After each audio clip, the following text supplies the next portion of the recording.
place of hell, you know what I mean. I terrorize the neighborhood. They know that we're up to no good.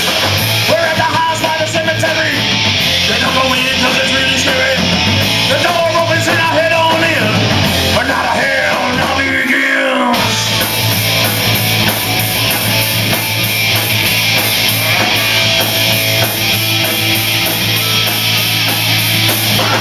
Inside, take a look around. The deputies by chuckles the crowd. Go up and down the big staircase. A secret panel to another place. I saw a guy wearing a hockey mask. He's carrying a bloody ass. He chases me on down the hall. And blood was dripping from on the wall. Haunted house. All the things I see. Haunted house. Being chased by a bee. Haunted house.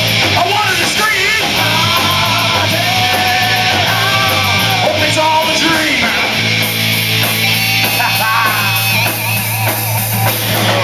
Downstairs and they're following me into a room that's full of zombies. They're tearing into all my friends with a step in and jumped on my head by Chuckles the Clown. My knees buckle fall to the ground. And just when things couldn't get any worse, and now they're loading me into the hearse. Haunted house. All the things I see. Haunted house. Being chased by a thief. Haunted. I wanted to scream. Hope it's all a dream.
the Chuckles and Laugh Show, and before I was rudely interrupted about something about talking about men, we're gonna bring out the special guest today, Mr. H.P. Lovecraft.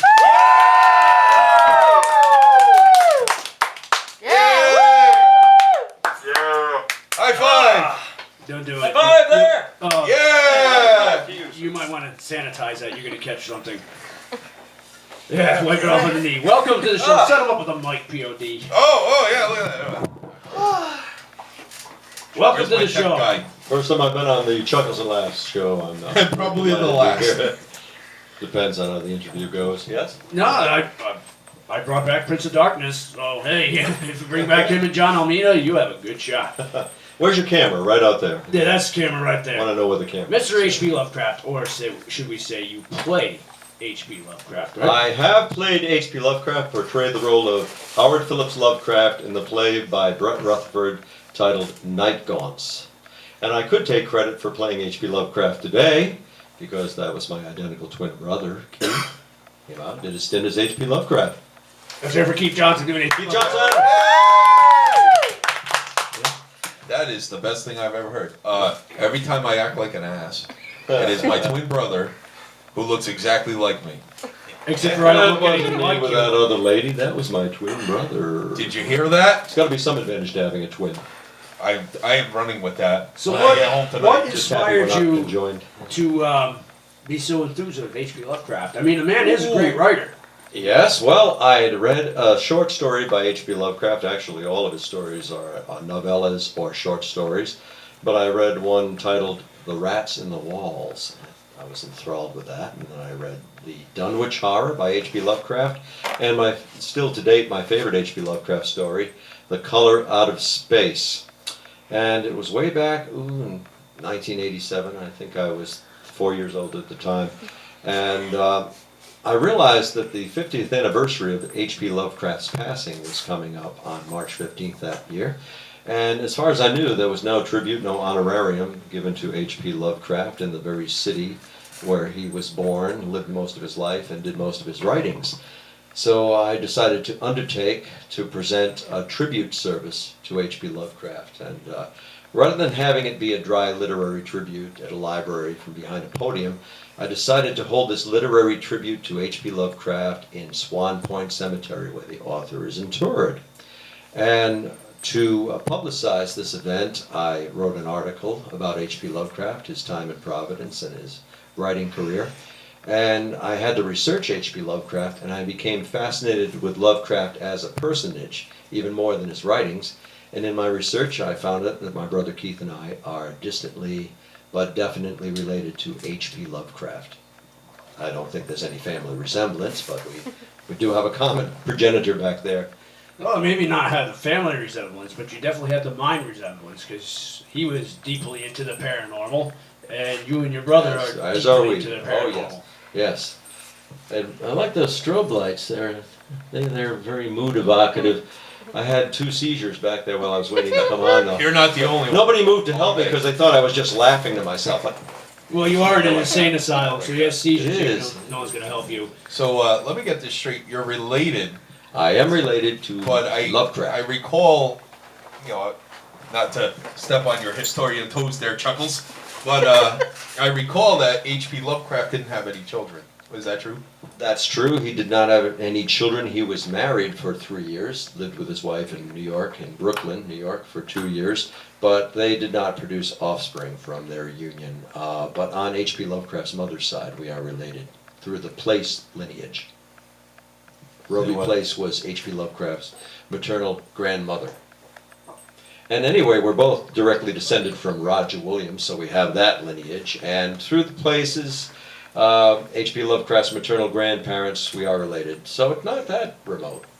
So let me get this straight. You said that H.P. Lovecraft and Roger Williams are related? Yes, they are related. In fact, we had the annual service of tribute to H.P. Lovecraft. We still do that and have a good attendance for that. We hold it now at Ladd Observatory on the east side of Providence. We used to hold the tribute service in Swan Point Cemetery at the author's gravesite. However, Swan Point's policy is not to allow photographing in cemetery grounds. They say it's an issue of privacy, don't like people taking pictures of the headstones. So we've relocated the tribute setting to Ladd Observatory, and then afterwards we go over to pay our respects in Swan Point Cemetery. So I've been doing that since Ladd was 1987. a insane asylum, wasn't it? Or Ladd Observatory is named for Joseph P. Ladd, as is the Ladd Center and Ladd School. So people set their GPSs for Ladd Center. They ended up in Exeter instead of in Providence. But, yeah, that's a haunted site, as a matter of fact, speaking about hauntings. That will get you arrested, though. Real Yes, quick. we don't advise going there and trespassing. And in the early days of TAPS, the Atlantic Paranormal Society, and my brother and I were members of TAPS for 8 years.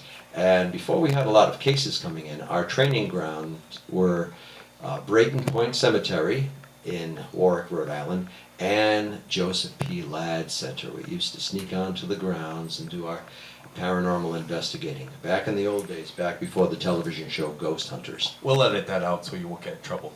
I've already said no, okay. Do not go to Ladd Center. Like the police Avoid actually watch our Exeter. Yeah. Like anybody Oh, watches yeah. this show. You know, as a good story, that's also how when a good friend of mine, Blackjack, got his paranormal investigating started was with his one of his family members went inside there when he was 10 years old and had his very first paranormal experience. Was in there, and we weren't supposed to be in there, but we had not seen any of the signs, and by the time we got in there and did our stuff, the cops were very nice to us, by the way, and told Blackjack and his father to leave. But that was one of his very first paranormal that got us started. And ever since then, the guy's become a crazy guy, and he sits inside this insane asylum somewhere. The dad or Blackjack? Both. Both, okay. Both are in here. Well, Ladd Center has a notorious history that's come to light in recent years anyway. Oh, yeah. There are so many other haunted sites to go to, you really don't need to trespass and risk injury there. We know of one investigative team who went in there by cloak of night, and one of their members fell through a floor and severely sprained her ankle, nearly broke her ankle. So there is reason why people should not be going there at night. Plus, you will be fined if you are detained by the local constabulary. It is against the law to go there. The local what? Police department. Yeah, big words. Yeah. Big words. Yeah. You lost me with the whole grandmother's Roger Williams. Oh, I can back up and do that all again too. You know what? I would just be lost again. So Yeah, you definitely would be lost again. Speaking of asylums and hauntings, isn't this area kind of subject to paranormal activity? It is very much so subject it is. to paranormal activity, and very this much. is an asylum, and none of you are getting out. Especially you, that's afraid of me. I She can go. laughs. She's brave. I like that. You know, I heard that's pretty interesting that Roger Williams related to him. I also learned a little bit while reading about H.P. Lovecraft and meeting him, of course, that the gentleman was a dropout. Didn't finish his schooling. Well, H.P. Lovecraft had such an expansive vocabulary, which is obvious from his writings, that people thought he must have been very well educated. He might have been a college professor. And even in his early teens, H.P. Lovecraft authored a column on astronomy for local papers such as the Providence Journal and the Patuxent Times. People thought it was a college professor from Brown University or Boston writing these astronomy articles. But H.P. Lovecraft never completed high school. He had a mysterious breakdown in the year 1908, and that stopped his schooling, so he never finished his last year of high school nor went on to college. But he was largely self-taught, and he was something of an offbeat child prodigy. He knew his alphabet at the age of 2 and could read quite well by the age of 4. Started writing his horror stories at age 6. Now, those don't remain, but there is a story that he wrote when he was 12 years old, The Beast in the Cave, and we still have that. that sounds just like me. The Beast Just like in me. the Cave. We read. Well, no, I wasn't talking about that. I mean genius. Oh, okay. I I didn't have to go understand to school that. because Yeah, I'm so the- smart. And The prodigy part. Right? yes, absolutely. No, not a genius. Oh, sorry about that. Now, we read somewhere that he was influenced a lot by Greek mythology. And Right, yes. Well, do you think that possibly any of his characters, like Cthulhu and even the merman, could it come from that? I'm Because- certain they were influenced by his early readings. You see, his grandfather Phillips, Whipple Van Buren Phillips, who again I'm related to, he had a library in his house, the Manse, over on Angel Street, and quite a large library with many of the classics there. And H.P. Lovecraft's earliest readings were 1001 Arabian Nights and many of the Greek and Roman mythologies. That's what H.P. Lovecraft was reared on, so I'm sure they were an influence. And you can see that in his stories. But H.P. Lovecraft also came into his own. He created his own mythology, or mythos. Like Cthulhu is an original H.P. Lovecraft creation. And the pantheon of his characters in his stories is referred to as the Cthulhu mythos. And actually, H.P. Lovecraft said it wasn't pronounced Cthulhu. That may be how it's written. With one of his correspondents who asked him how Cthulhu is pronounced, he said, well, the human glottis really can't pronounce Cthulhu because it's an alien name. The closest you can get is to make a coughing sound, and it's more like Klala. That's as close as we can get, but we know him as Cthulhu. Cthulhu made a very charming guest, by the way. Oh yes, yes. And speaking about Cthulhu, Before we, get to that, there's two things. First, I must be a god because every time a woman sees me, they make the same kind of reaction. So I'm a god, and that makes me very happy. They genuflect when they see you coming. Yeah, exactly. They do something like that. And also, I just wanted to say, talking about his influences, how about his influence on everybody else? I must have seen, I'm a pretty big horror buff, and I've seen his work like repeated and repeated and repeated in film, literature, Right. you name it. It's out there Popular over fiction, and over. even now, is so influenced by H.P. Lovecraft. You can see his themes running through horror fiction and movies and exactly. stories now. One author who admits that he is influenced by H.P. Lovecraft, and he's proud to say so, is Stephen King. Up in Maine, Stephen King says that H.P. Lovecraft was an early influence, continues to be an influence on his writings. Another person who was influenced and actually collaborated with H.P. Lovecraft was C.M. Eddy, Clifford Martin Eddy. Did I say the wrong thing? yeah. That was just that. No, they collaborated on The Love Dead. That's a Clifford Martin story. Clifford Martin Eddy story, rather. And H.P. Lovecraft did ghost writing for Harry Houdini. He met Mr. Houdini, and they went to dinner after one of Houdini's shows. Actually, my grandmother on my mother's side was in the audience when H.P. Lovecraft, Harry Houdini performed in Providence, and H.P. Lovecraft was working there at the theater as an usher. And he fell into conversation with Harry Houdini later. Mr. Houdini learned that Howard Lovecraft was an author, so H.P. Lovecraft went on to write some stories for Harry Houdini, and they were credited to Harry Houdini. I learn a new thing every day.